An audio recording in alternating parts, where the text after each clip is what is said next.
वादा तुम्हारा बेटा तुम्हारा भाई यहाँ पे करता है। मैं इतना ही कहता हूँ। मैं हमारे नेता और जननायक राहुल जी और आपके बीच में ज्यादा समय नहीं रहते हुए मेरे 2 शब्द पूरे करता हूँ। धन्यवाद।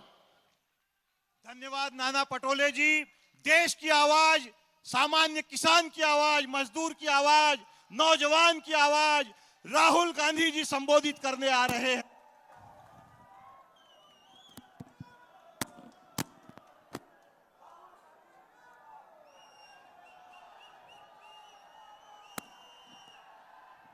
नाना पटोले जी,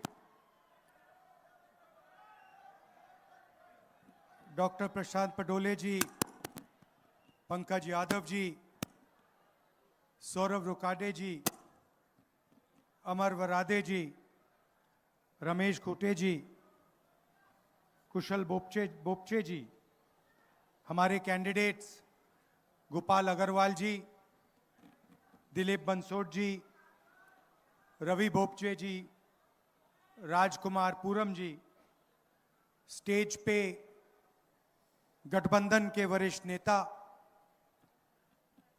भाइयों और बहनों, कांग्रेस पार्टी के और गठबंधन के हमारे प्यारे कार्यकर्ता, प्रेस के हमारे मित्रों, आप सबका यहां बहुत बहुत स्वागत, नमस्कार। आपका मूड कैसा है? मूड ठीक है?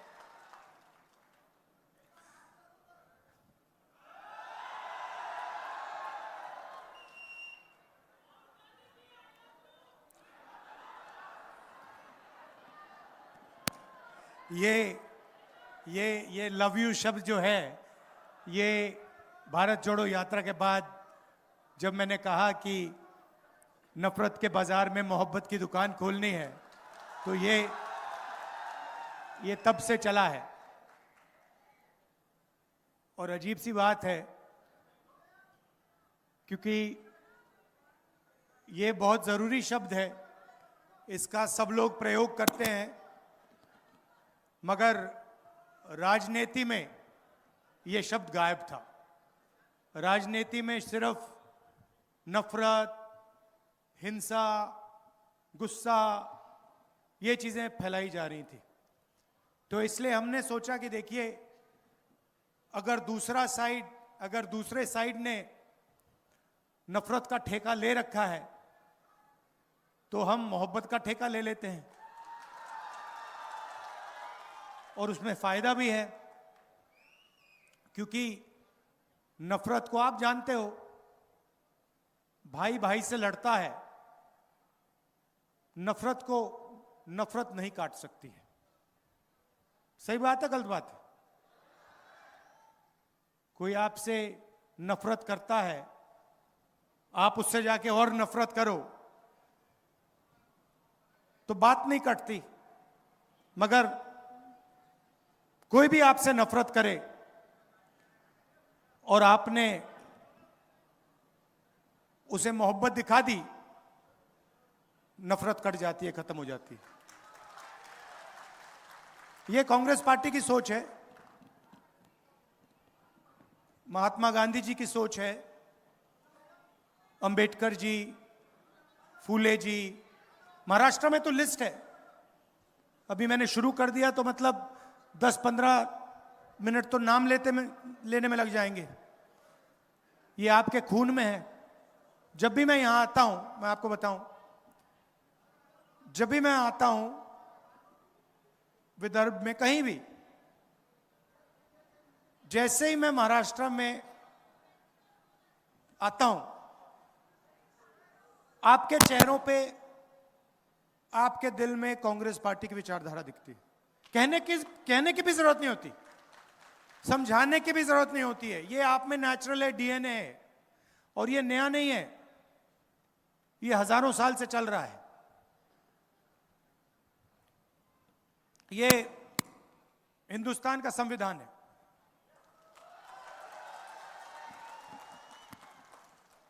मोदी जी कहते हैं कि लाल रंग वाला संविधान दिखा रहा हूं। मतलब इसके अंदर जो लिखा है ये आजादी के समय की बातें नहीं है। मैं आपसे पूछता हूं, क्या इस संविधान में फूले जी की सोच नहीं है? अंबेडकर जी की सोच है? बुद्ध भगवान की सोच है? नारायण गुरु, बसवना, इनकी सोच नहीं है क्या? तो ये हजारों साल पुरानी किताब है, हजारों साल पुरानी किताब है। इसके अंदर जो है ये हजारों साल पुरानी सोच है। क्या शिवाजी महाराज ने इसके खिलाफ बात बोली थी क्या? जो शिवाजी महाराज कहते थे वो इसके अंदर है। संतों की सोच है, एकता है इसमें, मोहब्बत है इसमें, समानता है इसमें, हर धर्म का आदर है इसमें। इसमें कहीं लिखा हुआ है क्या कि हमें एक दूसरे को मारना चाहिए, गाली देनी चाहिए? इसमें लिखा है क्या? मुझे दिखा दो कहां लिखा है इसमें, मुझे दिखा दो इसमें कहां लिखा है कि गरीब लोगों को दबाया जाना चाहिए, किसानों को सही दाम नहीं दिया जाना चाहिए? इसमें कहां लिखा है? हाँ, तो प्रधानमंत्री जी ने इस किताब को, मैं गारंटी लिख के कह रहा हूं, प्रधानमंत्री जी ने इस किताब को पढ़ा तक नहीं है।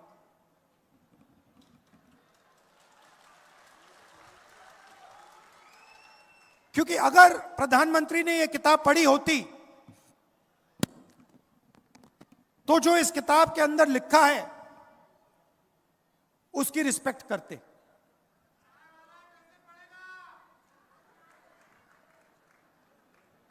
अब कॉन्स्टिट्यूशन से, संविधान से हिंदुस्तान की संस्थाएं निकलती हैं। इस किताब में लिखा है कि एक व्यक्ति को एक वोट मिलना चाहिए। इसमें लिखा है। इलेक्शन होते हैं, हिंदुस्तान में लोकतंत्र है, इसके कारण है। और यह है तो अंबेडकर जी के कारण, गांधी जी के कारण, फूले जी, बुद्ध भगवान। और 24 घंटा नरेंद्र मोदी जी, आरएसएस के लोग इस पर आक्रमण करते हैं। इस पे कहीं लिखा हुआ है कि महाराष्ट्र की सरकार को चोरी करना चाहिए? लिखा है कहीं इसमें कि एमएलए को पैसा देकर महाराष्ट्र की सरकार गिरानी चाहिए? इसमें लिखा है? तो जब इन्होंने महाराष्ट्र की सरकार को आपके हाथों से चोरी किया तो इन्होंने इसको कमजोर किया, हां या ना?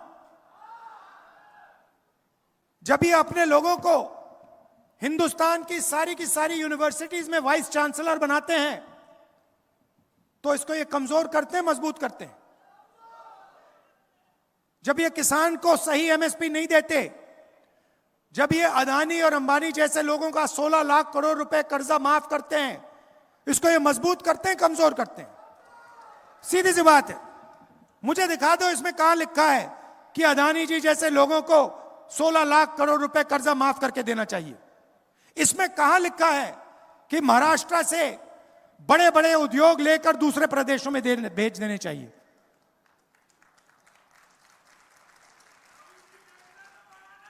तो 24 घंटा नरेंद्र मोदी, आरएसएस, बीजेपी के लोग इसको खत्म करने में लगे हुए हैं। सामने से नहीं बोल सकते, क्योंकि सामने से बोल दिया, गलती से भी बोल दिया तो फिर हिंदुस्तान की जनता एकदम उन पर टूट पड़ेगी। इसीलिए वो छुप छुप कर बंद कमरों में संविधान की हत्या करते हैं। क्या जब आपकी सरकार छीनी गई, जब विधायकों को करोड़ों रुपए दिए गए, उन्होंने वो काम बंद कमरों में किया या आपके सामने किया? बंद कमरों में किया ना।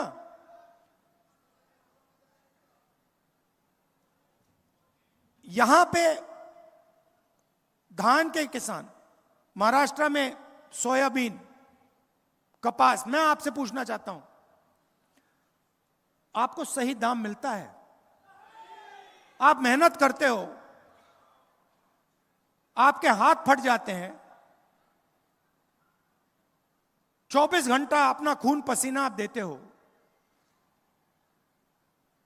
और आपकी मेहनत का फल आपको नहीं मिलता।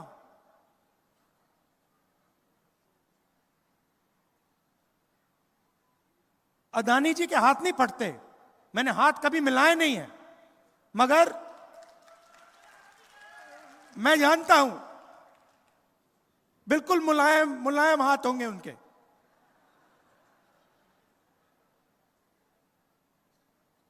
खेत में कभी शायद गए भी नहीं है, मगर हिमाचल में अगर आप सेब बेचना चाहते हो तो पहले अदानी जी के गोदाम में डालना पड़ेगा। नरेंद्र मोदी जी 3 काले कानून लाए, देश में सारे के सारे किसान उसके खिलाफ खड़े हो गए, और नरेंद्र मोदी भाषण में कहते हैं मैं तो ये बिल किसान के फायदे के लिए लाया था। अगर आप किसान का फायदा करने की कोशिश कर रहे थे तो किसान सड़कों पे क्यों उतरा? क्योंकि किसान जानता है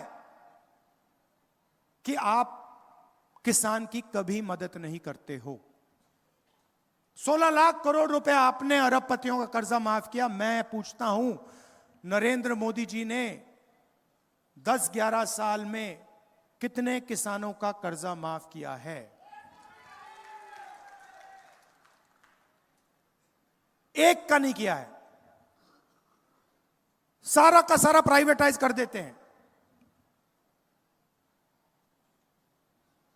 आस्ते आस्ते शुरू किया।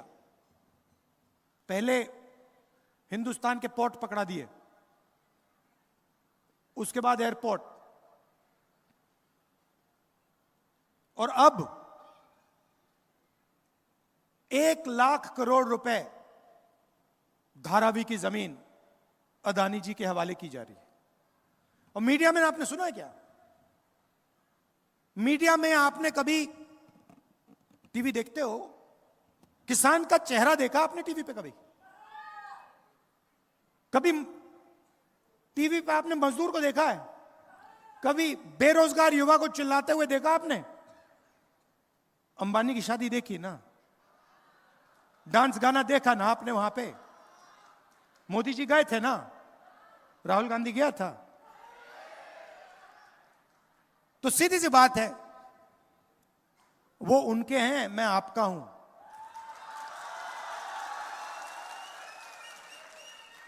और आप देख लेना, आज शाम को मीडिया में, अदानी अंबानी वाली मीडिया में, मेरा भाषण आपको 10 सेकंड के लिए दिखेगा, और फिर 23 घंटे नरेंद्र मोदी, नरेंद्र मोदी, नरेंद्र मोदी, नरेंद्र मोदी।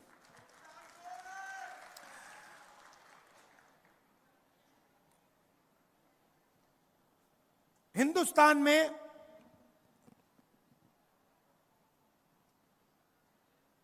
15% दलित आबादी है, 8% आदिवासी हैं। आप जानते हो पिछड़े वर्ग के लोग कितने हैं? 15% दलित, 8% आदिवासी। आप मुझे बता सकते हो कितने हैं पिछड़े वर्ग के लोग? कोई नहीं जानता। कोई कहता है 52, कोई कहता है 50, कोई कहता है 55। सब जानते हैं कि ओबीसी पिछड़ा वर्ग काफी है, मगर कितने हैं कोई नहीं जानता। आप ओबीसी को, दलित को, आदिवासी को, माइनॉरिटी को जोड़ दो, 90% आबादी बनती है। 90%। हिंदुस्तान के कम से कम 50% ओबीसी वर्ग है।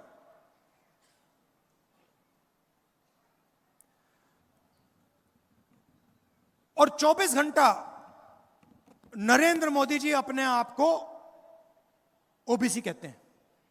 सुना आपने? ओबीसी, मैं ओबीसी हूं, जहां भी जाते हैं मैं ओबीसी हूं, ओबीसी का अपमान हो गया। सबसे बड़ा ओबीसी का अपमान मैं आपको बताता हूं। आप सब जीएसटी देते हो, सबसे ज्यादा जीएसटी हिंदुस्तान के गरीब लोग देते हैं, मतलब 90% देता है। जितनी जीएसटी हिंदुस्तान का सबसे गरीब व्यक्ति देता है, उतनी ही जीएसटी अदानी देता है। 1 लीटर पेट्रोल गरीब किसान खरीदता है, शर्ट पैंट गरीब किसान खरीदता है,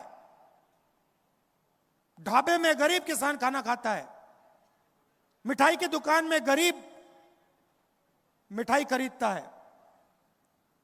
जितनी जीएसटी वो देता है, उतनी ही जीएसटी अदानी देता है। मतलब सबसे ज्यादा जीएसटी पिछड़े वर्ग के जेब से निकलती है, दलितों के जेब से निकलती है, आदिवासियों के जेब से निकलती है। सच्चाई है ये। अदानी जीएसटी नहीं देता, आप देते हो। ये जीएसटी का पूरा पैसा हिंदुस्तान की सरकार के पास जाता है। और आपने देखा होगा, हर साल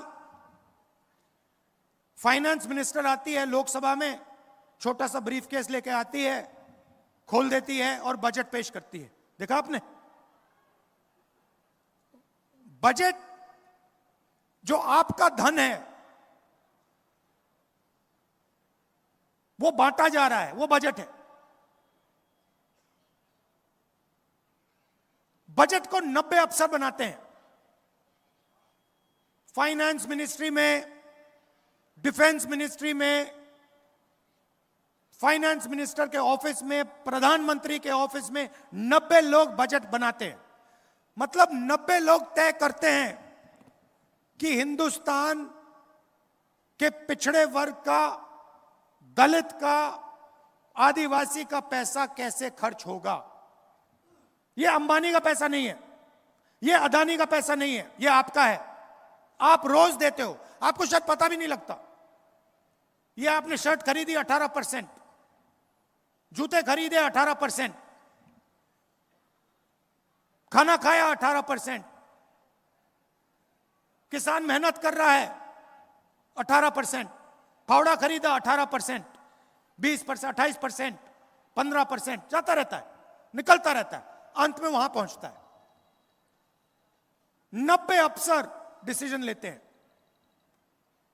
महाराष्ट्र को कितना पैसा आएगा, विदर्भा में कितने स्कूल बनेंगे, कितनी यूनिवर्सिटीज आएंगी, शिक्षा के लिए कितना पैसा जाएगा। 90 अफसर में से पिछड़े वर्ग की आबादी 50%, 90 में से 3 पिछड़े वर्ग के हैं। और अगर हिंदुस्तान की सरकार आपका पैसा खर्च करती है, पिछड़े वर्ग का पैसा खर्च करती है, 100 रुपए खर्च होते हैं, तो आपके ओबीसी अफसर 5 रुपए का निर्णय लेते हैं। यह है ओबीसी का अपमान। आपकी आबादी 50%, आपकी भागीदारी 5%। यह सच्चाई है। दलित अफसर, आपकी आबादी 15%, 100 रुपए का निर्णय होता है, आप 1 रुपये का निर्णय लेते हो। आपकी भागीदारी 15%, 100 रुपए में से 1 रुपया आपका। और आदिवासी भाई, उनकी आबादी 8%, भागीदारी 100 रुपए में से 10 पैसे। भागीदारी 100 रुपए में से 10 पैसे उनके। तो अगर आप पिछड़ों को, दलितों को, आदिवासियों को जोड़ दो, 100 रुपए खर्च होते हैं, 6 रुपए 10 पैसे का निर्णय आप लोग लेते हो। यह है असली अपमान।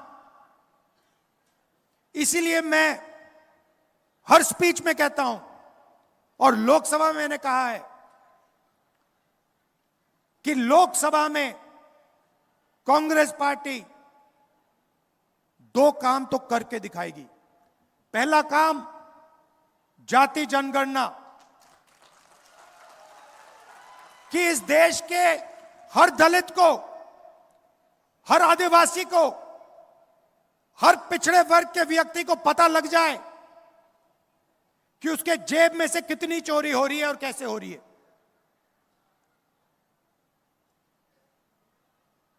दोहराता हूं कि देश के हर दलित को, हर आदिवासी को, हर पिछड़े वर्ग के व्यक्ति को पता लग जाए कि उसके जेब में से कितना पैसा छीना जा रहा है। जाति जनगणना में सबको पता लग जाएगा कि आबादी किसकी कितनी है। जाति जनगणना में हम यह भी पता लगाएंगे कि हिंदुस्तान की संस्थाएं जो हैं उसमें दलित कितने, आदिवासी कितने, पिछड़े कितने। मीडिया को देखो,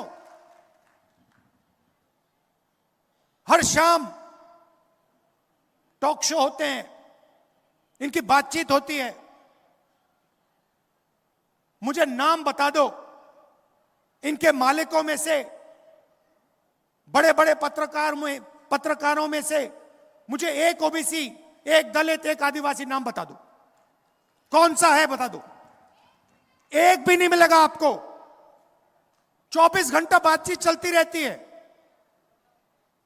90% लोग तो है ही नहीं मीडिया में।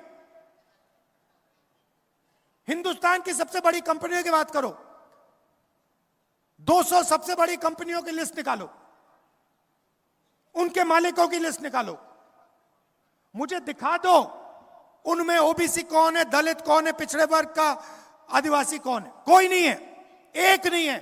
अदानी जी की कंपनी की लिस्ट दिखा दूंगा आपको, मैनेजमेंट की लिस्ट दिखा दूंगा, उसमें एक आपको ओबीसी नहीं मिलेगा, एक दलित नहीं मिलेगा, एक पिछड़ा वर्ग का नहीं मिलेगा। करोड़ों रुपए की सैलरी होती है, मगर उसमें एक दलित नहीं, एक आदिवासी नहीं, एक पिछड़ा नहीं। और गलती से एक आ गया तो उसको पीछे कमरे में बैठा देंगे। यही हालत जुडिशरी में। प्राइवेट अस्पतालों की बात करो, मुझे बता दो कौन से प्राइवेट अस्पताल का मालिक दलित वर्ग का है, आदिवासी वर्ग का है, पिछड़े वर्ग का है। नाम दे दो मुझे। और यही शिक्षा में बात है। Private college, private university, private अस्पताल, सारा का सारा प्राइवेट हो रहा है। पहले पब्लिक सेक्टर हुआ करता था, उसमें दलितों को, आदिवासियों को, पिछड़ों को जगह मिल जाती थी। आस्ते आस्ते वो सब बंद हो रहा है। इसलिए हमने कहा है भैया जाति जनगणना होगी, लोकसभा में होगी, राज्यसभा में पास होगी, हम करेंगे।